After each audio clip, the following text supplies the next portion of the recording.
সংকীর্ণ জলপথ, মাত্র ৩৩ কিলোমিটার চওড়া, অথচ পুরো পৃথিবীর শ্বাস প্রশ্বাস অনেকটাই নির্ভর করে এই জলপথের ওপর।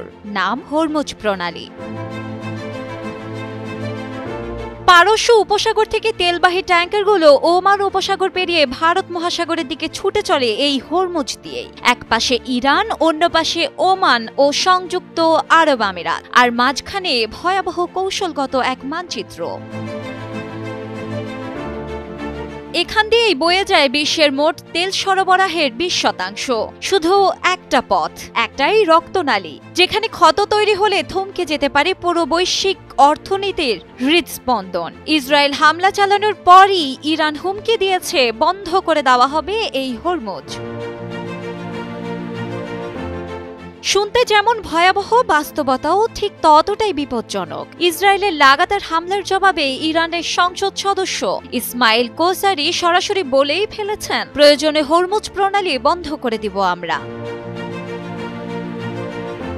এই হুমকির প্রতিধ্বনি দ্রুতই ছড়িয়ে পড়ে আন্তর্জাতিক অঙ্গনে, কারণ সবাই জানে হরমুজ শুধু একটি সামুদ্রিক পথ নয়, এটি একটি গ্লোবাল শক সুইচ।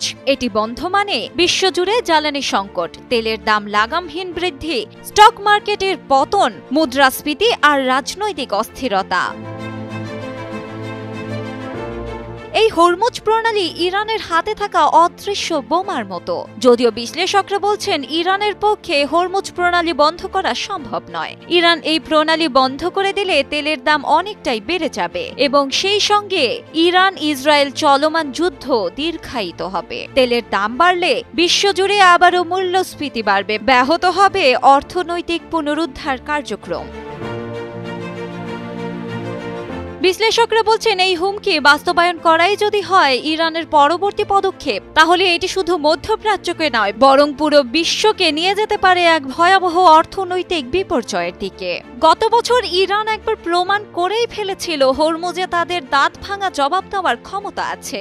সেবার দামেস্কে ইরানি দূতাবাসে ইসরায়েলি হামলার পরপরই তারা হরমুজের কাছে একটি কন্টেইনার জাহাজ জব্দ করে বিশ্বকে তাক লাগিয়ে দেয়।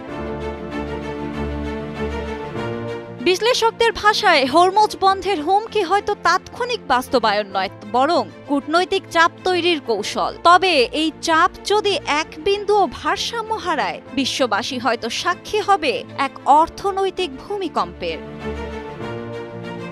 শিলা ইসলাম, সময়ের আলো।